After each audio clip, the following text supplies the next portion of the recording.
Hello दोस्तों, तो क्या हाल है आप लोगों के। उम्मीद करता हूँ सब बढ़िया ही होगा। तो मैं अभिषेक स्वागत करता हूँ आपका अपने चैनल पे अभिषेक क्लासेस विद फन पे। और आज फिर से एक न्यू बेस्ट वर्कशीट के साथ। ठीक है, आज की ये वर्कशीट जो है ना काफ़ी सारी चीज़ों को क्लियर कर देगी आपके माइंड से। ठीक है, आज की ये वर्कशीट थोड़ी सी हार्ड आपको लग सकती है पढ़ने के वक्त। ठीक है, पढ़ते वक्त हो सकता है कि आपको ये थोड़ी सी हार्ड लगे, क्योंकि क्लास 9th में हमने चैप्टर नंबर 7 त्रिभुज के बारे में ज़्यादा नहीं पढ़ा है ना। हो सकता है कईयों ने पढ़ा हो पर कईयों ने नहीं पढ़ा, तो ये उसी में से आई है। क्लास 9th के चैप्टर नंबर 7 है त्रिभुज, उसमें से ये वर्कशीट आई हुई है। ठीक है, आज की हो सकता है कईयों ने पढ़ा हो कईयों ने ना पढ़ा हो। ठीक है, मैंने खुद ने ये चैप्टर नहीं पढ़ा था, बट थोड़ा जब ध्यान से पढ़ा ना इस वर्कशीट को तो कुछ चीज़ें समझ में आई। फिर चैप्टर नंबर 7 को थोड़ा बहुत देख लिया तो उससे कुछ चीज़ें क्लियर हो गई। तो अगर आप लोगों को बाई चांस कुछ ना समझ में आए तो आप लोग क्लास 9th का चैप्टर नंबर 7 देख सकते हो। और आज की इस वर्कशीट को आपको पूरा देखना है। ठीक है, अगर आपको आंसर देखना है तो आप वीडियो को आगे ले जा सकते हो और आंसर देख सकते हो। ठीक है, क्वेश्चन आंसर जो इसके क्वेश्चन आंसर दिए गए हैं ये वाले। ठीक है, ये स्वयं प्रयास कीजिए, इसे आप पीछे जाकर देख सकते हो। अपना काम पूरा करके फिर इस वर्कशीट को प्लीज़ पूरा आराम से देखना। ठीक है, क्योंकि ये वर्कशीट समझने के लिए है। ठीक है, इसे करके ऐसे छोड़ दोगे तो कोई कोई फ़ायदा नहीं मिलेगा। इस वर्कशीट को बिल्कुल अच्छे से समझने की कोशिश करेंगे।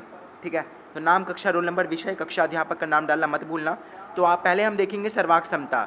ठीक है, सर्वांग क्षमता देखेंगे। सर्वांग क्षमता आप में से कई लोग जानते भी होंगे यार, सिक्स में तो नहीं, 8th क्लास में हमने पढ़ा था। 8th क्लास में पढ़ा था, 7th क्लास में भी थोड़ा बहुत इसके बारे में देखा था। ठीक है, तो आज फिर देख लेते हैं क्या जा रहा है। तो साइड एंगल साइड एस सर्वांग क्षमता। ठीक है, जब दो त्रिभुज, दो संगत भुजाएं और उनके बीच का संगत कोण समान होता है। देखो पहले मैं आपको बता देता हूँ सर्वांग क्षमता क्या होती है। सर्वांग क्षमता क्या होती है ये बता देता हूँ। ठीक है, तो जैसे कि मान के चलो कि ये एक त्रिभुज है। ठीक है, त्रिभुज ही है। अच्छा, त्रिभुज की डेफिनेशन आपको बताता हूँ मैं।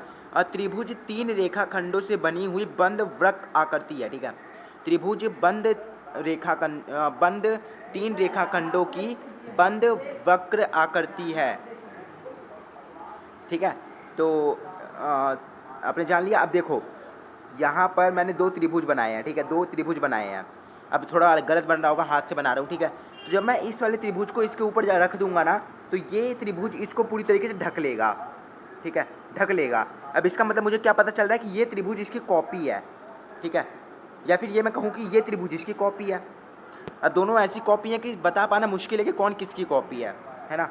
तो ये हो गया सर्वांग क्षमता, यानी जब दो त्रिभुज समान लंबाई, समान ऊंचाई और समान कोण लेके एक दूसरे के परस्पर समान होते हैं तो उन्हें हम सर्वांग क्षमता कहते हैं, सर्वांगसम त्रिभुज कहते हैं। ठीक है, तो इन्हें सर्वांगसम सिद्ध करने के लिए हमारे पास 4 नियम हैं। हालांकि होते 3 हैं पर एक त्रिभुज होता है। ठीक है, ऐसा। ठीक है, अभी थोड़ी देर बाद में हम इसके बारे में, एक मिनट यार, ये क्या हो गया। ये होता है ऐसे। ठीक है, एक त्रिभुज होता है ऐसे। ठीक है, ये 90 डिग्री का कोण बनाता है ऐसे, इसे कहते हैं कर्ण, और ये होती है इसकी लंबाई। ठीक है, तो ठीक है, और इस वाले त्रिभुज में सबसे लंबी जो भुजा होती है वो कर्ण होती है। ठीक है, तो इसके लिए जो मैंने अभी इसके लिए, ठीक है, ये देख रहे हो ना, इसको समकोण त्रिभुज कहते हैं। इसके लिए इस वाले सर्वांग क्षमता का यूज होता है। तो अब एक एक करके इनके डिटेल के बारे में जानते हैं। तो ऐसे यानी साइड एंगल साइड सर्वांग क्षमता, इसे देखते हैं। तो जब दो त्रिभुजों के दो संगत कोण और भुजाएं, दो त्रिभुज यानी कि एक ही त्रिभुज बना रहा हूँ मैं। ठीक है, एक ही त्रिभुज बना रहा हूँ। एक त्रिभुज ये हो गया और एक त्रिभुज ये मान लो। ठीक है, ये त्रिभुज नहीं है तो कुछ और ही बन गया। ठीक है, यहाँ 2 त्रिभुज है। अब क्या कह रहा है, 2 त्रिभुज के संगत भुजाएं एवं उनके बीच का संगत कोण, यानी ये वाली भुजा और ये वाली भुजा और ये वाला कोण, जब ये 3 बराबर होते हैं तो साइड एंगल साइड सर्वांग क्षमता नियम से हम इन्हें सर्वांगसम सिद्ध करते हैं। ठीक है, आपने इसके बारे में पढ़ा हुआ है। ठीक है, अगर आप लोग बोलोगे तो मैं इसके लिए हो सकता है एक प्रॉपर वीडियो कर सकता हूँ। ठीक है, आप लोग बस बोल के देखना, आपका भाई सब कुछ कर सकता है। ठीक है, तो साइड एंगल साइड देख लिया। अब एस यानी साइड देख लेते हैं। तो साइड क्या होता है, सर्वांग क्षमता, यानी साइड यानी कि 2 त्रिभुज हैं। ठीक है, एक ये हो गया, एक ये हो गया, 2 त्रिभुज हो गए। अब इन 2 त्रिभुजों में जब इनकी ये वाली भुजा और ये वाली भुजा तीनों बराबर होती हैं तो साइड सर्वांगसम नियम से ये त्रिभुज सर्वांगसम होते हैं। उसके बाद आता है साइड एंगल साइड। अब आप लोग थोड़ा अंदाज़ा लगा ही सकते हो कि साइड एंगल क्या हो सकता है ना। साइड एंगल में क्या होता है, 2 भुजाओं के बीच, ठीक है, 2 भुजाओं के बीच 2 कोण बराबर होते हैं। ठीक है, 2 कोण यानी ये वाला कोण और ये वाला कोण बराबर होगा और एक संगत भुजा बराबर होगी। जब ऐसे होता है तो हम कहेंगे कि यहाँ पर साइड एंगल वाला फॉर्मूला लग रहा है। दो त्रिभुजों में दो संगत कोण और उनके बीच का एक संगत भुजा बराबर हो। जब ऐसे आप देख रहे हो कि दो कोण बराबर दिए गए हैं, एक संगत भुजा बराबर दी गई है, तो उसमें आप क्या यूज़ करोगे? साइड एंगल साइड का। RHS राइट एंगल हाइपोटेरिज्म साइड, ठीक है। इसमें क्या होता है, ये इस वाले के लिए मेंशन किया जाता है, ठीक है। समकोण त्रिभुज के लिए इस वाले फॉर्मूला का यूज़ किया जाता है, ठीक है। इसमें क्या होता है, इसमें आपको एक एंगल, राइट एंगल, याद रखना इसमें हमेशा राइट एंगल बराबर होता है, ठीक है, क्योंकि ये एक सीधी रेखा पे बनने वाला त्रिभुज होता है, ठीक है, जिसका एक शीर्ष होता है। तो यहाँ पर ये 90 डिग्री का कोण बनाता है, इसलिए इसका जो इसका कोण होता है वो सदैव बराबर होता है, इसलिए राइट एंगल साइड, ठीक है। ये हो गया राइट एंगल। इसका कर्ण यानी हाइपोटेरिज्म, ठीक है, हाइपोटेरिज्म कहते हैं इंग्लिश में, हो सकता है कुछ गलती कर रहा हूँ लेकिन हाइपोटेरिज्म ही कहते हैं जहाँ तक मुझे पता है, एक बार आप लोग देख लेना, ठीक है। और साइड, ये वाला, अगर आपको किसी समकोण त्रिभुज में साइड एंगल, हाइपोटेरिज्म और साइड बराबर दी जाती है तो हम कहेंगे कि RHS सर्वांगसमता नियम से समकोण त्रिभुज, याद रखना समकोण त्रिभुज बराबर होते हैं, ठीक है। दो समकोण त्रिभुजों में कर्ण और अन्य संगत भुजाओं समान हो तो RHS नियम लगता है, ठीक है। अच्छा, मध्य बिंदु, इसके बारे में ना मैं क्वेश्चन आंसर में बताऊंगा, ठीक है, अभी नहीं बता रहा मैं, क्योंकि क्वेश्चन आंसर से आपको ज़्यादा समझ में आएगा। समकोण देख लेते हैं। जो समकोण होता है उसमें सबसे लंबी भुजा कर्ण होती है, ये मैंने आपको बता दिया था। अब एक बार ये देख लेते हैं, ठीक है, ये वाला जो देख रहे हो ना, इसे देख लेते हैं एक बार। तो ये देखो इस वाले को, अब इन तीनों पे नज़र रखना, ठीक है, इन तीनों पे। तो ये तीन क्या करें, दो आकृतियाँ सर्वांगसम होती हैं यदि उनका आकार और माप समान होता है। ये मैंने आपको बता दिया कि दो आकृति कब समान होंगी, जब उनका कोण बराबर होगा और उनकी लंबाई यानी उनकी साइड बराबर होंगी। साइड का मतलब भुजाओं से हो गया, तो यानी आकार का मतलब हो गया भुजा और मान का बराबर हो गया कोणों से, यानी कि दो आकृतियाँ सर्वांगसम तब होंगी जब आकार और माप समान होगा, ठीक है। आपको कई बार अलग अलग डेफिनेशन देखने को मिल सकती है, पर आप यही याद रखना कि दो त्रिभुज सर्वांगसम तब होते हैं जब उनकी संगत भुजाएं और संगत कोण बराबर होते हैं, ठीक है। किसी त्रिभुज में समान कोण है, अगर किसी त्रिभुज में समान कोण है तो जो उनकी सम्मुख भुजा है वो स्वयं समान हो जाती है, यानी कि मान के चलो कि ये त्रिभुज है, ठीक है। यहाँ पर अगर मुझे इनके ये वाला जो है, ये वाला कोण अगर मुझे बराबर दिया गया है तो ये वाला जो भुजा है ये खुद ब खुद बराबर हो जाएगी, और अगर ये वाला कोण मुझे दिया गया है तो ये वाली भुजा खुद ब खुद बराबर हो जाएगी, ऐसा ये कह रहा है। और ये प्रमेय भी है, हमने इसे क्लास 9th के चैप्टर नंबर 7 में एक बार सॉल्व भी करा था, ठीक है। फिर उसके बाद आता है किसी त्रिभुज में समान भुजाओं के सम्मुख कोण समान होते हैं, इसका उल्टा हो गया, ठीक है। इसमें क्या कह रहा था कि किसी त्रिभुज के समान कोण के सम्मुख भुजा समान होती है, यानी त्रिभुज में अगर समान कोण बराबर है तो सम्मुख भुजाएं बराबर होंगी।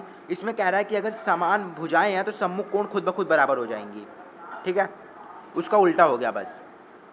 अब त्रिभुज का क्षेत्रफल और देख लेते हैं कि त्रिभुज का क्षेत्रफल कैसे निकाला जाता है। तो जो त्रिभुज का क्षेत्रफल होता है वो 1/2 आधार गुणा में लंब होता है, ठीक है।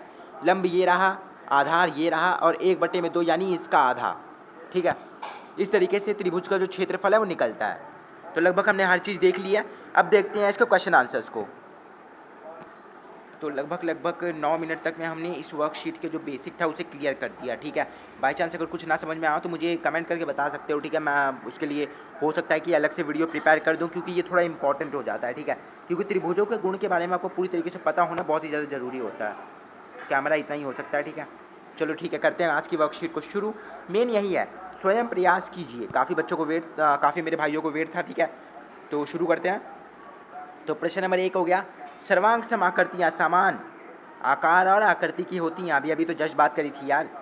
तो प्रश्न नंबर 1 हो गया। प्रश्न नंबर 2, समकोण त्रिभुज PQR में PQ 3 है, ठीक है, यानी एक समकोण त्रिभुज है, यानी ऐसा है, ठीक है, ऐसा है, ठीक है। अच्छा, मैंने बच्चों बोल दिया था, उसके लिए मुझे माफ़ कर देना। मैं आपकी एज का हूँ, ठीक है, क्लास 10th में ही हूँ मैं भी, और आप सब मेरे भाई बहन हो, ठीक है। अब मुँह से क्या होता है ना, गलती से निकल गया, ठीक है, तो उसको ज़्यादा ध्यान में मत लेना, ठीक है। तो समकोण त्रिभुज PQR में PQ जो है वो 3 सेंटीमीटर के बराबर है, यानी कि यहाँ समकोण त्रिभुज में अगर मैं यहाँ पर P और Q लूँ, ठीक है, P और Q, तो यहाँ पर P और Q 3 सेंटीमीटर हो गया, ठीक है। PR, यहाँ पर मैं R ले लेता हूँ, तो PR जो हो गया वो 5 सेंटीमीटर के बराबर हो गया, है ना, ये 5 सेंटीमीटर के बराबर हो गया। और QR कितने के बराबर हो गया? QR हो गया 4 सेंटीमीटर के, है ना। तो मुझे प्रश्न में क्या कहा गया है कि मुझे दर्शाना है कि जो PQ का स्क्वायर है प्लस QR का स्क्वायर है, यानी PQ का स्क्वायर प्लस QR का स्क्वायर, बराबर है पी आर के स्क्वायर के। ये मुझे सिद्ध करना है, ठीक है। तो इसे मैं कैसे सिद्ध करूँगा, ये देखो, आपने क्लास 10th में पाइथागोरस प्रमेय के बारे में पढ़ा था, ठीक है, पाइथागोरस प्रमेय। तो उसमें क्या था, H square is equal to B square plus P square, ठीक है, हाइपोटेरिज्म का स्क्वायर प्लस में ब्रेथ का स्क्वायर और परपेंडिकुलर का स्क्वायर, ठीक है। तो इसी को फॉर्मूले को यूज़ करके हम यहाँ पर इसका आंसर निकालेंगे। देखो ये मुझे वैसे ही दिया गया है, ये हो गया एच का स्क्वायर, ये हो गया, इसे मैं क्या मानूँ, चलो इसे मैं अभी कुछ भी मानूँ, इसको बी मान लेता हूँ, बी का स्क्वायर, और ये पी का स्क्वायर, ठीक है। तो यानी कि मुझे तो पहले से ही यार क्वेश्चन में आंसर करा गया है कि यहाँ क्वेश्चन में मेंशन किया गया है कि हाँ इसको ऐसे सॉल्व करना है। तो बहुत ही ईजी है, मुझे लेफ्ट हैंड साइड को राइट हैंड साइड के कॉमन बताना है ना। तो बता देता हूँ। तो सबसे पहले लिखोगे, दिया है कि त्रिभुज पी क्यू आर में जो पी क्यू है वो 3 सेंटीमीटर है, पी आर 5 सेंटीमीटर है और क्यू आर जो है 4 सेंटीमीटर है। अब मुझे क्या सिद्ध करना है, मुझे पी क्यू का स्क्वायर प्लस क्यू आर का स्क्वायर बराबर सिद्ध करना है पी आर के स्क्वायर के। यानी मुझे जो उसका कर्ण है उसे लंबाई और उसके ब्रेथ, ठीक है, उसके परपेंडिकुलर के बराबर सिद्ध करना है, ठीक है। यानी कि लंबाई और इसे हिंदी में क्या कहते हैं मुझे याद नहीं आ रहा, एक मिनट आपको बताता हूँ। तो देखो जो इसमें एच है वो कर्ण हो गया, ठीक है, इंग्लिश हिंदी में बता रहा हूँ, ठीक है। जो आपका एच है वो कर्ण हो गया, ठीक है। बी का मतलब लंबाई हो गया, लंबाई, ठीक है।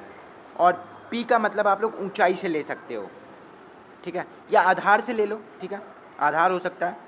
एक बार यार आप लोग प्लीज़ चेक कर लेना, ठीक है, क्योंकि क्या है ना कि इंग्लिश में ही मैंने भी पढ़ा है, हिंदी में थोड़ा सा नहीं पता, ठीक है। तो एक बार आप लोग चेक कर लेना, ठीक है। चैप्टर नंबर 1 में हो सकता है आपको मिल जाए, क्लास 9th के चैप्टर नंबर 1 में आपको मिल सकता है। क्वेश्चन सॉल्व किया था मैंने, तो मुझे याद नहीं आ रहा, कर्ण बराबर आधार और ऊंचाई ऐसे कुछ था, ठीक है। ऐसे आप लोग देख लेना एक बार प्लीज़, ठीक है। और नहीं भी देखोगे तो भी चल जाएगा, ठीक है। एच का स्क्वायर, बी का स्क्वायर प्लस पी का स्क्वायर ऐसे भी आप लगा सकते हो, ठीक है। कोई इसमें इशू नहीं है, ठीक है, इंग्लिश में भी कर लोगे, कोई टेंशन वाली बात नहीं है। तो देखो बस अब क्या करना है, हमें इसे प्रॉपर फॉर्म में लेके आना है। यानी पी आर को हमें एच मानना है, पी क्यू को हमें बी मानना है और क्यू आर को हमें पी मानना है। बस हो गया अपना काम। वैल्यू पुट कर दो, पी आर हमें कितना दिया है, पी आर अपना कितना है 5 है, तो 5 यहाँ लिख दो, ठीक है। उसके बाद पी क्यू कितना है, पी क्यू है 3, तो यहाँ पर 3 लिख दो। उसके बाद क्या है, उसके बाद क्यू आर कितना है, क्यू आर 4 सेंटीमीटर है, यहाँ पर 4 लिख दो, सबका स्क्वायर कर दो। 5 का स्क्वायर 25 होता है, 3 का स्क्वायर 9 होता है, 4 का स्क्वायर 16 होता है। 9 और 16 कितने हो गए, 25 हो गए। 5 का स्क्वायर कितना 25, यानी दोनों साइड बराबर हो गई। बस हो गया अपना काम। और इस तरीके से हमने कर दिया सिद्ध, ठीक है। हमने क्या सिद्ध किया कि जो अपना कर्ण होता है वो आधार और ऊंचाई के बराबर होता है, ठीक है। बस हो गया, बहुत ही ईजी था। अब चलते हैं अपने नेक्स्ट क्वेश्चन पे। तो आगे अपने नेक्स्ट क्वेश्चन पे, अब बिना नहाए धोए यार वीडियो बना रहा हूँ, थोड़ा सा अजीब लग रहा हूँ मैं, है ना। बिल्कुल कुछ सेट वेट नहीं किया, अभी तो नहाया तक नहीं हूँ, ठीक है, क्योंकि जल्दी प्रोवाइड करना था, क्योंकि हिंदी मीडियम्स को थोड़ा सा जो है ना, बहुत ही, मैं खुद हिंदी मीडियम में हूँ और बहुत ही कम ऐसा देखने को मिल रहा है कि हमें जो है ना कंटेंट प्रोवाइड किया जाए, थोड़ा सा समझ में नहीं आता बंदों को। तो इसलिए हिंदी मीडियम के जो मेरे भाई बहन हैं, ठीक है, उनके लिए मैं स्पेशल फोकस करता हूँ, ठीक है, क्योंकि मुझे भगवान की दया से थोड़ी बहुत मैथ आती है, तो उसका मैं यूज़ करता हूँ और अपने दोस्तों को भी प्रोवाइड करता हूँ, ठीक है। तो आप लोग भी प्लीज़ इस वीडियो को लाइक करना और चैनल को सब्सक्राइब करना, ठीक है। और आपको कुछ समझ में नहीं आता बाई चांस, तो आप लोग प्लीज़ कमेंट भी कर सकते हो, ठीक है। ऑलवेज एबल रहता हूँ मैं कमेंट का जो है ना रिप्लाई करने के लिए, ठीक है। तो प्रश्न नंबर 3 है, दी गई आकृति में जो ई है वो एक्स वाई का मध्य बिंदु है। मध्य बिंदु क्या होता है अब ये बताता हूँ आपको। ये त्रिभुज है, ठीक है। अब इस त्रिभुज में मैंने क्या किया, एक लंब दिया, ये इस तरीके से एक मध्य बिंदु दी। अब यहाँ पर मैंने इसको मान लिया P और इसको मान लिया Q। ये D कैसे हो गया भाई साहब, इसको मान लिया मैंने P और इसको फिर D हो गया यार क्या कर रहा हूँ मैं, ये इसको P मान लिया और इसको मान लिया Q, ठीक है। तो अब यहाँ पर जो P Q है वो त्रिभुज को समान हिस्सों में विभाजित कर रहा है, ठीक है। अब मैं इसे A मानूँ, इसे B मानूँ और एक मिनट है, इसे B मानूँ और इसे C मानूँ, तो जो ये पी क्यू है वो 2 त्रिभुजों का निर्माण कर रहा है और जो कि बराबर है। यहाँ पर एक त्रिभुज बन रहा है ए बी पी, ठीक है, एक त्रिभुज बन रहा है ए बी पी और एक त्रिभुज बन रहा है ए सी और पी का, ठीक है। तो यहाँ पर क्या है कि जो ए बी पी है, ठीक है, ए बी पी है और ए बी और ए बी क्यू है, ठीक है, क्यू है वहाँ पे, ठीक है, क्यू है। तो ए बी बी और ए बी क्यू, ये दोनों त्रिभुज जो हैं ये एक दूसरे को आधा आधा बांट दिया इन्होंने, ठीक है। थोड़ा सा देखो समझ में नहीं आएगा आपको, मैं थोड़ा अच्छे से एक्सप्लेन करता हूँ, ठीक है। तो क्या करेंगे, देखो ये दो त्रिभुज हो गए, ठीक है। अभी जो पहले बताया उसे भूल जाओ यार, क्योंकि मेरा भी माइंड थोड़ा बहुत अजीब टाइप से भाग रहा है, ठीक है। तो यहाँ पर मैंने एक लाइन खींच दी, बहुत ईजी वे से समझा रहा हूँ। यहाँ पर एक लाइन खींच दी। अब इन दो लाइनों ने इस वाले त्रिभुज को, ठीक है, मान के चलो ये त्रिभुज था मेरा ए बी सी, ठीक है, ए बी सी, ये त्रिभुज था मेरा ए बी सी। अब यहाँ पर एक लाइन आ गई पी क्यू, यहाँ पर कौन सी लाइन आ गई, पी क्यू। तो जो पी क्यू था उसने ए बी सी त्रिभुज को दो भागों में विभाजित किया, और वो जो दो भाग विभाजित हुए वो बिल्कुल समान थे, ठीक है। यानी मैं अगर उनको दोबारा जोड़ दूंगा तो मुझे फिर से ए बी सी त्रिभुज ही मिलेगा। तो यानी मैं क्या कहना चाहता हूँ कि जो अपना पी क्यू था वो इस त्रिभुज का मध्य बिंदु था। और मध्य बिंदु क्या होता है, मध्य बिंदु वो होता है जो किसी भी त्रिभुज को दो बराबर हिस्सों में बांट दे, ठीक है। तो इसे ही हम मध्य बिंदु कहते हैं, ठीक है। और जब भी आप मध्य बिंदुओं को, ठीक है, जब भी मध्य बिंदु किसी त्रिभुज को बांटेंगे तो वो हमेशा दो बराबर भागों में विभाजित होंगे, ठीक है। ये याद रखना, बस मध्य बिंदु यही होता है। मध्य बिंदु एक ऐसी बिंदु होती है जो कि त्रिभुजों को दो समान भागों में विभाजित कर दे, बस हो गया। तो दिया है कि अब पहले क्वेश्चन देख लेते हैं। तो दी गई आकृति में जो ई है, यहाँ पर हमें सिर्फ एक ही क्वेश्चन ने हमें भटकाने की कोशिश करी है। क्वेश्चन ने कहा है कि सिर्फ ई है, जो ई है वो एक्स वाई का मध्य बिंदु है, यानी ई जो है वो एक्स वाई का मध्य बिंदु है, ठीक है, एक्स जेड का नहीं, एक्स वाई का, ठीक है। और जो ई एफ है वो समांतर है वाई जेड के, ठीक है। अब समांतर क्या होता है, समांतर वो दो रेखाएं होती हैं जो एक दूसरे के बिल्कुल समान लंबाई पे चलती जाती हैं, ठीक है। यानी जो ई एफ है, यहाँ पे देखो जो ई एफ है वो समांतर है वाई जेड के, ठीक है। अब यदि वाई जेड बराबर 7 सेंटीमीटर है तो एक्स एफ ज्ञात करना है। देखो क्वेश्चन ने हमें कैसे थोड़ा बहुत फेरबदल करी है क्वेश्चन ने। तो यहाँ पर हमें कहा गया है कि जो एक्स वाई है ना, जो एक्स वाई है उसका मध्य बिंदु ई है। तो बताओ मेरे को कि वाई जेड का मध्य बिंदु क्या होगा, बताओ वाई जेड का मध्य बिंदु क्या होगा, ई होगा ना यार। जब एक्स वाई का मध्य बिंदु ई है तो वाई जेड का मध्य बिंदु तो एफ होगा, ठीक है। तो यानी मैं क्या कह सकता हूँ कि त्रिभुज एक्स वाई जेड का मध्य बिंदु क्या हो गया, ई और एफ हो गया। ये कह सकता हूँ ना मैं। जब मैंने एक्स वाई का मध्य बिंदु ई माना, एक्स जेड का बिंदु एफ माना, तो मैं कह सकता हूँ ना कि जो एक्स वाई जेड त्रिभुज है उसकी मध्य बिंदु ई और एफ है, कह सकता हूँ ना। तो यानी कि जो मेरी एक्स वाई की वैल्यू होगी वही मेरी एक्स जेड की वैल्यू होगी, और जो मेरी एक्स ई की वैल्यू होगी वही मेरी एक्स एफ की वैल्यू होगी। बात को समझो, ठीक है। तो इसी तरीके से मैं ज्ञात कर सकता हूँ कि जो एक्स एफ है वो बराबर है एक्स ई के। अब मुझे एक्स वाई की वैल्यू दी गई है तो मैं इसी का यूज़ करूँगा। देखो तो हमें क्या दिया गया है, हमें दिया गया है कि त्रिभुज एक्स वाई जेड में ई एफ मध्य बिंदु है, ठीक है। अब मैंने इसे पूरा लिख दिया, ठीक है, कि जो त्रिभुज एक्स वाई जेड है उसमें मध्य बिंदु ई और एफ है। हमें क्या दिया गया कि एक्स वाई में मध्य बिंदु एफ है, पर मैंने इसे पूरा लिख दिया। और जो ई एफ है वो समांतर है वाई जेड के, हालांकि इसका कोई काम नहीं है, ठीक है। इसे लिखोगे नहीं लिखोगे कोई फ़र्क नहीं पड़ता, पर क्वेश्चन में मेंशन किया गया तो आपको लिखना पड़ेगा, ठीक है। और जो एक्स जेड है, एक्स जेड यानी ये वाली भुजा वो है 7 सेंटीमीटर। अब देखो जब यहाँ पर ये इसका मध्य बिंदु है तो हमने क्या सीखा कि जो मध्य बिंदु होता है वो दो त्रिभुजों को समान भागों में विभाजित करता है। यानी अगर एक्स जेड की वैल्यू 7 है तो एक्स वाई की वैल्यू भी तो 7 होगी, है ना, यही तो होगा। तो हमें क्या ज्ञात करना है, हमें ज्ञात करना है एक्स एफ को हमें ज्ञात करना है। तो कैसे करेंगे, हम जानते हैं कि माध्यिका को दो बराबर क्षेत्रफल में विभाजित करती है, कि जो माध्यिका होती है वो त्रिभुज को दो बराबर क्षेत्रफल में बांटती है। यानी जो एक्स जेड की वैल्यू होगी वही वैल्यू एक्स वाई की होगी, ठीक है, इसी का यूज़ करेंगे। अतः जो एक्स एफ की वैल्यू होगी वो एक्स जेड इसकी आधी होगी। बात को समझो, अगर मुझे एक्स ई की वैल्यू निकालनी होती तो मैं एक्स वाई में से 2 को भाग कर देता। अब मैं 2 को क्यों भाग करता, क्योंकि जो माध्यिका होती है वो त्रिभुज को दो समान भागों में विभाजित करती है। पर मुझसे यहाँ पर एक्स एफ की वैल्यू पूछी गई। अब एक्स एफ की वैल्यू निकालने के लिए मैं एक्स जेड का 2 से भाग दे दूंगा, क्योंकि मैं जानता हूँ कि कोई भी माध्यिका त्रिभुज को दो समान भागों में विभाजित करती है। ये क्वेश्चन थोड़ा बहुत माइंड को घुमा सकता है, बट बहुत ही इंपॉर्टेंट क्वेश्चन है, ठीक है। तो इस तरीके से एक्स एफ की वैल्यू अपनी निकल जाएगी 7/2, क्योंकि एक्स जेड की वैल्यू 7 थी, ठीक है। अब कोई भी माध्यिका त्रिभुज को दो भागों में विभाजित करती है। यहाँ पर एफ इसे दो भागों में विभाजित कर रहा है, यानी कि अगर इसकी वैल्यू 7 है तो दो भागों में विभाजित करने के बाद इसकी वैल्यू हो जाएगी 7/2। 7/2 का जब आप भाग दोगे तो आपको मिलेगा 3.5, यानी जो एक्स एफ की वैल्यू होगी वो होगी 3.5, ठीक है।